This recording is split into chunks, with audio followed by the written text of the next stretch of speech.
La coalition FRDC Wazalendo sont accusés d'avoir commis deux massacres à Mwenga.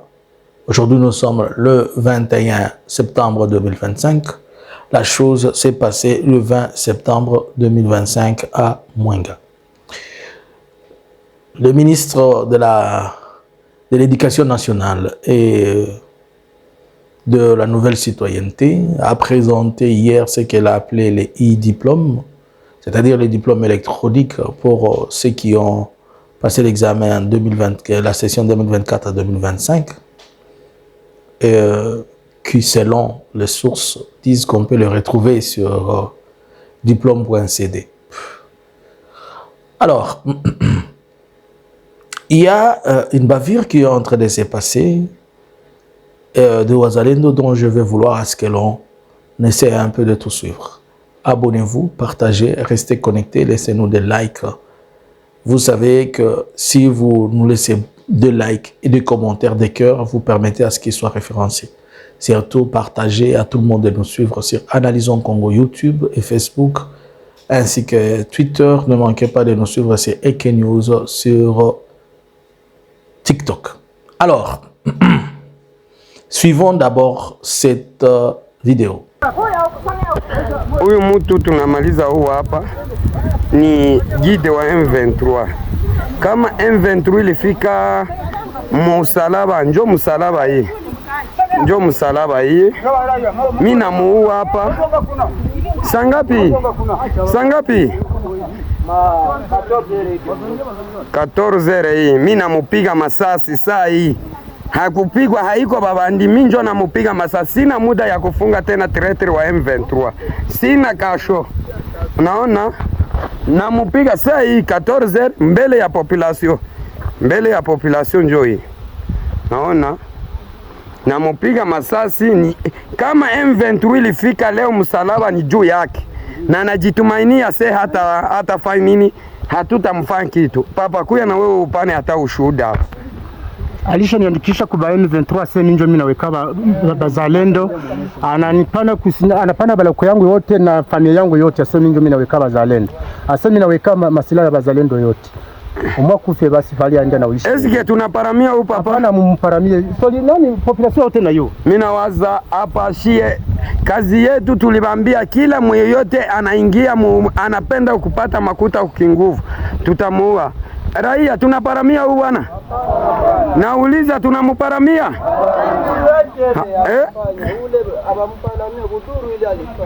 Kumbe mie nilibambia yoyote atajiunga na M23. Heri kufa. Vous venez de suivre avec moi. Pour ceux qui n'ont pas compris qu'on se laisse se faire entendre. Vous voyez cet homme à terre? C'est celui, ces fameux Muzalendo là qui l'a fait. Là, il n'y a personne qui dit qu'on attribue ça aux enfants. Il se vante lui-même, il dit, il a tiré à bout portant sur lui, puisque c'est lui qui fait venir les M23 dans leur sol. Et il y a des fausses accusations, qui ne sont des allégations sur lui, selon lesquelles c'est le monsieur là qui est en train de reporter au niveau des M23 le mouvement des autres. C'est-à-dire, on est dans une zone où, là nous sommes aussi de Kivu, vers Kabare. Je pense que ça doit être entre Kabare. Je vais venir vous situer très bien le lieu. C'est-à-dire le monsieur, il s'est réveillé. C'est le même monsieur que vous vous rappelez qui avait interdit aux enfants d'aller à l'école. Et c'est ce même monsieur-là qui se retrouve aujourd'hui. Il dit, il va exécuter quiconque se retrouve dans ce sens-là. C'est un allié du gouvernement. Et il se prétend être même le chef de Foka Mike. Bon, en fait, j'ai compris que la stratégie, il veut se faire un nom. Et il veut qu'on parle de lui. Mais il utilise, comme ils ont un peu compris, avec l'ignorance et tout. Donc, ils pensent que quand ils font plus de crimes, on parle d'eux. Quand ils font plus des histoires qui sont méchantes, on parle d'eux. Et là, il a un renom, on va le dire, il va devenir, je ne sais pas, général ou quoi que ce soit. Mais moi, je pense qu'il est temps que, et les M23, puisque les FRDC ne veulent pas prendre soin de ces messieurs-là qui tuent, qui abattent à bout portant comme ça les gens, je pense qu'il serait mieux que les autorités de M23 essaient de mettre de l'ordre dans cette histoire. Et vous voyez comment des gens dans des zones, disons dans des zones libérées par le M23, comment des civils comme ça, ils entrent en armes, ils font des histoires et on vient imputer ça. Aujourd'hui, tout est clair et tout est bien compris, vous comprenez. Quelqu'un comme celui-ci, il n'a que son againé dans la tête. Alors, nous sommes dans les territoires de Mwenga. Hier, le 20. Déjà, vous savez que dans les territoires de Mwenga, dans le centre de Mwenga, il y avait un problème entre 4 factions, entre 3 factions Wazalendo plus la FRDC. C'est-à-dire la FRDC qui était appuyée par une faction conduite par Fokamaïk. Et de l'autre côté, il y avait celui de Nyakiliba et des CBD dont nous avons parlé. Ces deux derniers étaient contre la FRDC et ils étaient en train de réclamer et revendiquer certaines choses. Par exemple, je vais vous situer pour une périmètre de 90 km, ZBD, pas seulement ZBD, mais je vous dis les Nyakiliba, ZBD et tout le monde, ce qu'ils font. Je prends juste cet exemple-là. Vous avez pour un tronçon de 90 km, vous avez plus de 15 barrières, qui sont des barrières Wazalendo. Et sur les 15 barrières Wazalendo, quand vous quittez Bukavu, vous allez peut-être dans les territoires de vous allez vers Chabunda, vous allez là-bas vers Mwenga. Vous payez la moto $100, vous devez aussi avoir $100 que vous devez payer dans chaque frontière, dans chaque barrière. Selon les informations requises, on fait payer à quelqu'un selon sa taille. Si tu es mince, tu payes 5 000. Si tu es gros, tu payes 10 000, tu payes 20 000. Et si tu as encore des teints clairs, là, tu vas payer je ne sais combien. Si les camions doivent traverser, les camions sont au-delà de 10 000 par camion. Cela a freiné à la fois. Vous savez que le trafic n'est pas aussi bon, mais au moins les gens qui prennent le moto par jour, ils payent 10 000 personnes peuvent emprunter, 1000 personnes ou 2000 personnes peuvent emprunter cette voie-là. Donc mensuellement, ils se font suffisamment de l'argent. Chaque fin du mois, il a peut-être ces 5 000 multipliés par 1000 de traversées par jour, multipliés par 30 jours. Il a suffisamment de l'argent. Alors, c'est devenu un business pour tout le monde, tous ces groupes armés dans cette zone-là. Puisqu'ils font payer même le téléphone, des histoires comme ça. C'est devenu vraiment un business dans ces coins. Et c'est comme ça que, dans ce même cadre, lorsqu'il y a eu ces histoires d'Ouvira, les Wazalendo, ils se sont convenus qu'ils doivent démanteler certaines barrières. Et là, on est maintenant dans la zone de Mwenga où Nyakiliba et ZBD disent qu'ils ne peuvent pas. Alors, dans cette continuité, il y a eu des affrontements. Vous savez, on a tué, ils ont mis à terre ce qu'ils pouvaient mettre à terre. On aurait appris qu'il y a une délégation gouvernementale qui serait là-bas. Il nous reste à vérifier.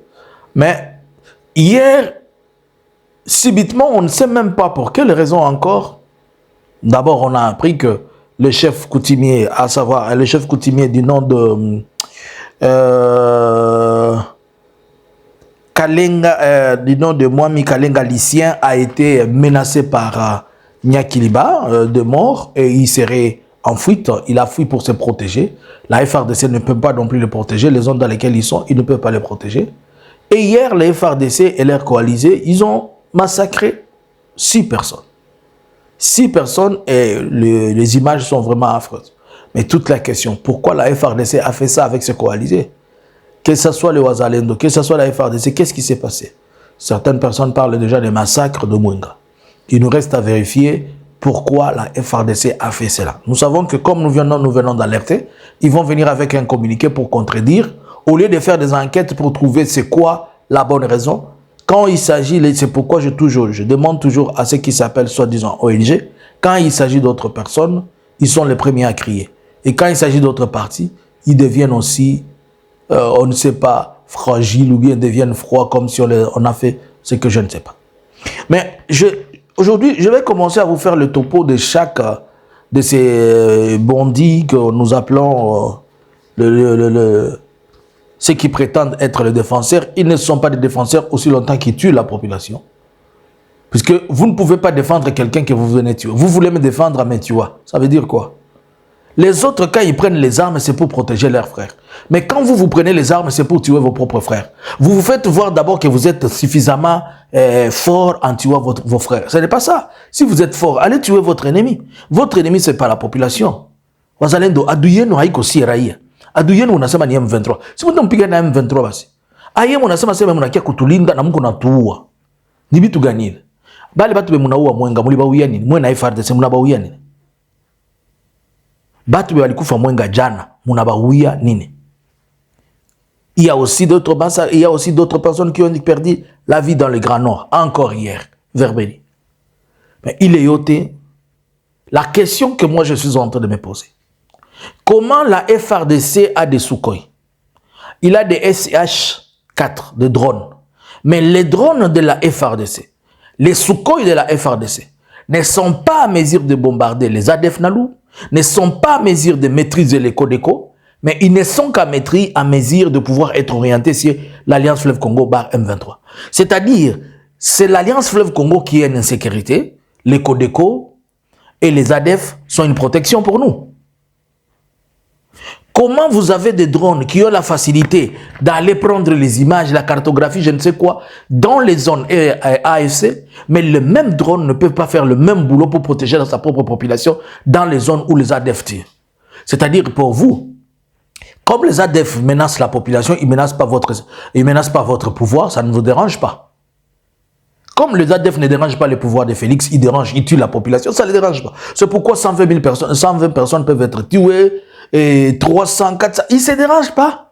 Mais tout celui qui dérange seulement le projet de Félix de changer la constitution, c'est là où ils trouvent les drones, je ne sais pas, les canons et tout ça. Dans l'entretemps, la population est en train d'être massacrée tout le jour. Dans l'entretemps, les gens sont en train de s'attaquer pour créer l'extermination de XY tribus. Là, pour lui, les drones ne peuvent pas marcher. Là, les Sukhoi ne peuvent pas. Les Sukhoi n'ont pas affaire pour les ADF. Donc, si les Sukhoi n'ont pas affaire pour les ADF et que vous laissez les ADF tuer la population, c'est-à-dire vous êtes complice avec les ADF pour les mettre de la population. Vous utilisez les ADF comme votre arme pour venir faire du mal à la population et puis vous croisez les bras. C'est une arme. Pour vous, les ADF sont un moyen d'intimider et de chasser les gens. Vous achetez les armes. Donc, pour vous, vous avez acheté les Sukhoi. Vous avez acheté les CH-4 pour le M23 seulement. Je ne sais pas si aussi vous avez observé. Les FARDC sont devenus aussi des observateurs, des militaires observateurs comme la population. Ils ne font que venir observer, on a tué combien? On a tué combien? Ils commencent à devenir... La FARDC est devenue le CICR dans le territoire de Lubero. Dans les territoires de Lubero, ainsi que dans les territoires d'Ituri, la FARDC est devenue les Croix-Rouges de ces zones-là. Ils ont devenu des monitoring people. C'est-à-dire, ils viennent là pour observer. Ils sont des MILOPS, des militaires observateurs. Ils viennent là pour observer, on a tué. Et puis, ils aident les gens, on va enterrer. C'est tout. Et ils ont des armes. Le gouvernement de Kinshasa, lui aussi, ils ont pris l'attitude de Félix. L'attitude de Félix, c'est insulter les politiciens et s'en prendre à la population. C'est-à-dire, la population congolaise, elle ne se retrouve pas. Félix, tantôt, il les abandonne. Pas il les abandonne. Tantôt, il les abandonne, il les insulte. Et on les laisse entre les mains des ADF. C'est-à-dire, quand ils fuient du côté du gouvernement, on les torture, on les arrête avec la police, l'armée qui est devenue un instrument de répression, la justice et tout ça. Ils sont dans leur zone. Ce sont les ADF qui tombent sur eux. Ce sont les Wazalendo qui tombent sur eux. Et les FARDC qui sont là, ils sont nos très chers observateurs. Qu'est-ce qui ne va pas? C'est-à-dire, et le président, il est inutile pour nous, et la FARDC, elle est inutile, et les autorités, les institutions, ils sont tous inutiles. Aujourd'hui, la population congolaise, elle ne voit pas, vous ne pourrez pas lui dire qu'il y a l'État quelque part. Allez-vous dire aux gens qui sont à Beni que l'État existe?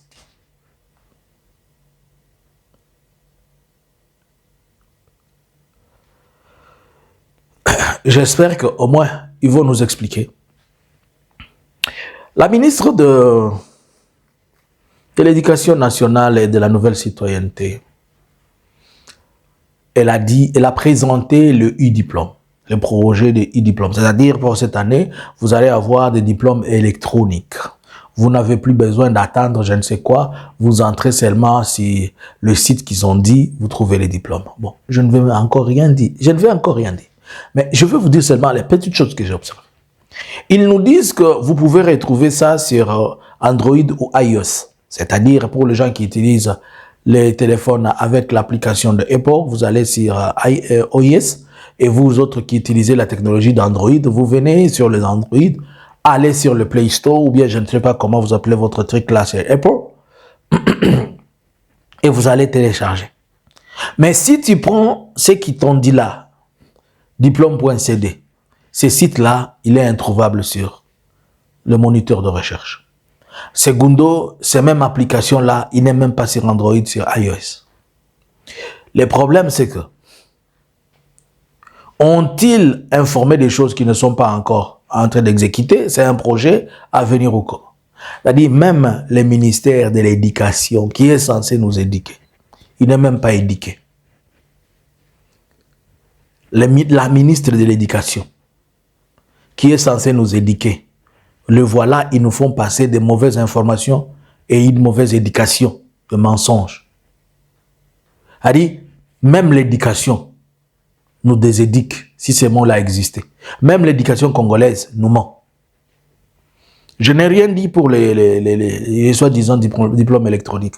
Vous allez vous-même voir, vous allez vous-même vivre, et vous nous donnez la suite. Moi, je n'ai rien dit. Je vous dis seulement que le gouvernement vient de lancer son soi-disant e-visa et e-diplôme. Je vous ai dit que je vais commencer à vous faire le portrait de chaque Moussa. Ouais, je vais prendre une à une.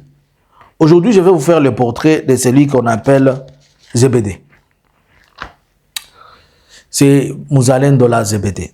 J'aurais voulu trouver une bonne photo, mais j'avais présenté à d'autres personnes. Non, je vais trouver une bonne photo pour vous démontrer et vous présenter qui est Zebedé. Pour les gens qui ne connaissent pas, dans une analyse, j'avais dit que l'insécurité de l'Est, elle porte un nom, c'est Félix Tshisekedi. Mais dans Félix, l'option Félix, elles sont divisées entre Denise Nyakeru, Bahati Lukwebo, Vitakwira, Julien Paluku, Mwindo Nzange, les Kamere, les Mbindoulé, chacun, puisque chacun a son groupe armé qui opère et qui travaille quelque part. Vous avez suivi les rapports que dans les zones de Chabunda et Mwenga où ils opèrent, le Wazalendo, la coopérative, entre parenthèses, de Denis Nyakeru, elle vous exploite 30 tonnes, plutôt 30 kilos par jour d'or, qu'on évacue avec un avion. Ça doit être entre 9-2 ou bien SS, je dois me rappeler. Mais alors, dans cette zone-là, partout il y a des Chinois. Ces Chinois, ils sont contrôlés par Denise. C'est une machine qu'ils ont mis en place, mais qui sont protégés par des groupes Wazalendo. C'est pourquoi les Wazalendo pilulent là-bas. Et c'est pourquoi les FARDC les viennent en appui. Vous avez vu qu'à un certain moment, toute l'insécurité qu'il y avait avant cette histoire où les Wazalendo intègrent, c'était les Wazalendo ou les Maïmaï qui s'opéraient dans des groupuscules. Maintenant, pour qu'ils se protègent, qu'on ne dise pas que cette bande-là dont je vais vous citer les noms, les Nyakeru et consorts, qu'on ne dise pas que ce sont eux qui ont créé l'insécurité, ils ont fait intégrer ces Wazalendo dans les FARDC. Je vais commencer à vous parler de chaque Mouzalendo. Aujourd'hui, je vous parle de Zebedé. Alors, pour les gens qui ne connaissent pas Zebedé, c'est lui qu'on appelait Maïmaï Chikito. Vous vous rappelez de l'histoire de Maïmaï Chikito? À un certain moment, Zebedé, c'est un gars... il opère dans cette zone de Mwenga. Il couvre je peux dire, il couvre une grande espace où il occupe, surtout dans les carrés miniers. Non. Et si vous regardez, ils ne vivent que des taxes, des prélèvements de taxes. Ils prennent l'or dans les carrés miniers. Et c'est comme ça que c'est devenu un business pour eux. Mais c'est Monsieur Général Zebedé, il n'a même pas 200 hommes. Peut-être il a peut-être 100 ou 80. Pour les gens qui ne connaissent pas. Bon. ZBD, il fit d'abord, comme je viens de vous dire, Mai Mai Chiketo. C'est lui qu'on appelait Mai Mai Chiketo. Après un temps, là nous sommes vers les années 2010, 2012, 2013, 2014. La FARDC avait mené des grandes opérations, on avait réduit leur puissance de nuisance et beaucoup d'eux ont intégré la FARDC. Lui, le monsieur, étant anéanti, il va maintenant choisir l'option de devenir un politicien. Et il va intégrer le parti politique de Bahati Lukwabo AFDC. Et si vous allez vérifier, ZBD a été parmi les candidats députés national et provincial. Et il était passé à tout le niveau. Seulement la seule chose, et il était passé à tous les niveaux. Seulement la seule chose, il s'est choisi de devenir député provincial puisqu'il ne voulait pas aller à Kinshasa, puisqu'il n'a pas les compétences, comment parler, comment dire ceci, des histoires comme ça. Et le vieux, si c'est le vieux, si c'est les jeunes, lorsqu'il y a eu des fronts qui s'ouvrent à gauche comme à droite, il retourne encore dans la brousse comme étant Mai Mai. Est-il toujours membre de l'AFDC, de Bahati Lukwebo, ou pas? Cela veut dire que Bahati Lukwebo, avec celui qui est l'appui de cette Mai Mai, puisque sortir de ces partis politiques pour devenir un Wazalendo, là on ne l'arrête pas, on ne le dérange pas. Mais si vous étiez sorti d'un parti politique pour devenir M23, on vous arrête. Et on vous pose des problèmes. Maintenant, aujourd'hui, je vous parle des cas des ZBD. Entre 2010, 2017, 2018, il n'existait plus. Puisque, à cette époque, la FARDC avait réduit tous les moyens de nuisance et ils les avaient détruits. Juste, l'histoire de M23 commence, on les active encore. Mais est-ce qu'aujourd'hui, continue-t-il à être député provincial? Sinon, il devait être à Ouvira, ou il s'est retiré. Ça veut dire qu'il s'est retiré, il est devenu totalement Mai Mai et il est rentré là où le business paye mieux. C'est dans le secteur de Mwenga où il fait payer des taxes, il prend de l'or et tout ça. C'est aujourd'hui, j'étais en train de vous présenter ZBD. Prochainement, je vais vous présenter d'autres. Vous allez comprendre que quand je vous dis que l'insécurité porte le nom de Félix et que ces acolytes qui sont ceci, vous comprenez. Alors, que pensez-vous? Pourquoi la FARDC et ses coalisés tuent les gens? À quoi sert l'équipement des FARDC si c'est pour tellement traquer les M23 et laisser les ADF et laisser les Codeco?